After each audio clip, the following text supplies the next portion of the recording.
네, 뉴욕과 국내 흐름 비교해보고 투자 인사이트 찾아보는 시간입니다. 마켓식스 오늘 시간에는요, 유진투자증권 글로벌 매크로팀 허성민 연구원과 화상으로 만나보겠습니다. 안녕하십니까? 안녕하십니까. 네, 지난주에 우리 뉴욕 증시는 롤러코스터 장세였습니다. 다만 주 후반에 조금 반등하면서 어제도 좀 급등하기는 했는데요. 여전히 인플레이션 압박이라든지 악재가 좀 가득한 상황입니다. 어떤 이슈 눈여겨보고 계십니까?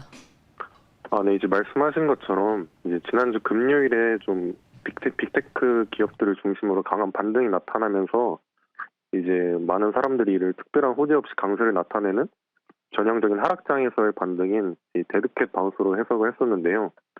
실제로 2000년 버블 붕괴 이후에도 이제 기술주들이 이러한 데드캣 바운스라고 하는 반등 국면에서 한 20에서 30%가량 상승하는 그런 흐름을 보이기도 했습니다.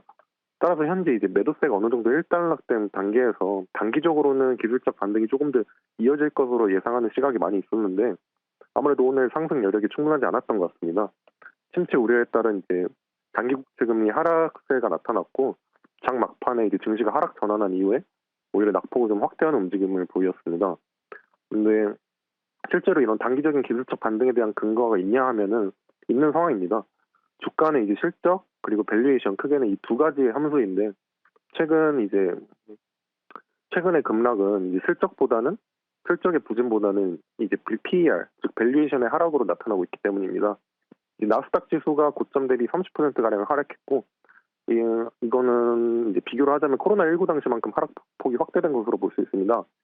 이렇게 30% 이상 나스닥 지수가 하락한 경우는 사실상 경기 침체 또는 버블 붕괴밖에 없었습니다. 1990년, 2000년, 2009년 이렇게 버블 붕괴 또는 금융위기 당시밖에 없었는데요. 지금 나스닥 100 지수에 포함된 기업들 가운데 한 절반 이상이 30% 이상 하락했고 이건 코로나19 당시에 비견할 만하다고 볼 수 있습니다. 즉 현재 주식시장이 이제 위기냐 아니냐의 기로에 놓여 있다고 볼 수 있는데요. 나스닥 지수의 급락은 사실 저희가 가장 유사하게 비교할 수 있는 건 00년 닷컴 버블 당시입니다. 실제로 기술주 열풍 그런 유사성도 있는데 하지만 이제 비교를 해보면 당시 이제 닷컴 버블 당시에는 PER이 최고 92배 정도 상승했고 그런 대비에 이제 지금은 많이 올라갔을 때 2020년 말 기준으로 43.8배 정도 올라갔는데 현재 이제 주가 급등 이전인 한 PER 25배 수준으로 이미 돌아간 상태라는 점을 좀 생각해 볼 필요가 있습니다.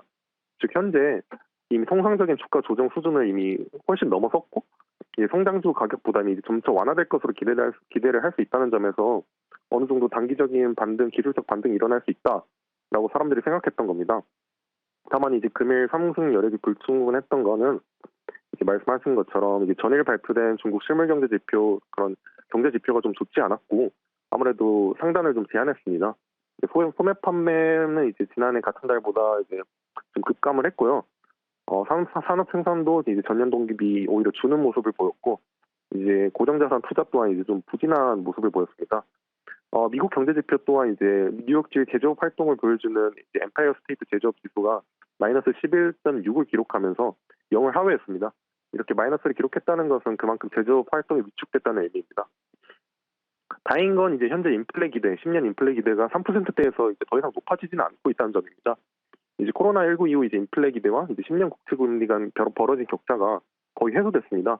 따라서 이제 금리 상승세는 유효해도 이제 금융시장에 부담을 주는 이제 높은 금리 변동성은 점차 이제 완화될 가능성을 시사합니다. 금리 방향성과 유사한 구리 가격도 이제 최근 이제 중국 경기 우려와 함께 좀 진정되는 분위기입니다. 그래서 아무래도 성장주 부진이 점차 진정될 시점이 보고 있다고 저는 판단하고 있습니다.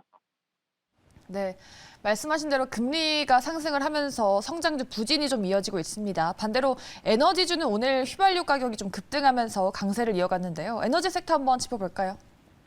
네, 이제 오늘 에너지 가격 상승세로 S&P 500 11개 섹터 중 4개 섹터가 상승 마감한 가운데 에너지 섹터가 이제 홀로 2%를 상회하는 높은 상승폭을 나타냈습니다. 금일 2.62% 상승했고요. 원유 공급 부족 우려로 인한 원유 가격 상승세 영향 때문입니다.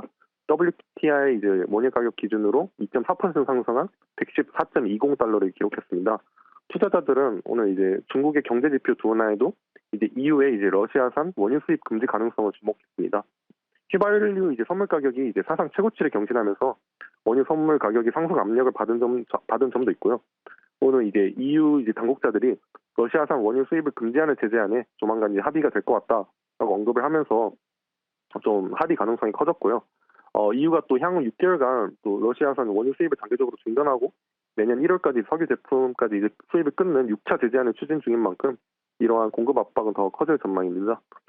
또 오늘 이제 테크 특징주에 대해서 언급을 할 수 있는데 나스닥을 위주로 이제 테크주가 좀 하락한 가운데 하락폭이 좀 두드러진 종목 몇 가지만 좀 말씀드리겠습니다. 트위터의 경우는 이제 트위터 법무팀이 일론 머스크가 이제 트위터 인수 계약과 관련해서 기밀 유지 이제 협약을 어겼다고 항의를 했다는 소식에 좀 큰 폭으로 하락 마감했고요. 테슬라 역시 이제 상하이 기가팩토리가 중국 당국이 이제 봉쇄령으로 가동 차질을 빚어온 가운데 생산량이 이제 코로나19 이전 수준을 회복하는데 상당히 좀 시간이 필요할 것이라고 밝히면서 하락 마감한 점이 있습니다. 아까 성장주 이제 하락세가 진정될 거라고 봤는데 개별 종목에서는 여전히 높은 변동성을 보이고 있기 때문에 개별 종목 투자 시에는 좀 조심하실 필요가 있다고 생각이 됩니다. 네, 연준의 인플레이션 급등에 대한 스탠스 눈여겨봐야 될 것 같고요. 이에 따른 금리 움직임 그리고 빅테크들의 영향까지 잘 체크해 보시면 좋을 것 같습니다. 오늘 마켓식스에서 시장 전략과 특징주까지 다뤄드렸고요. 오늘 함께한 분은 유진투자증권 허성민 연구원 수고해 주셨습니다. 감사합니다. 감사합니다.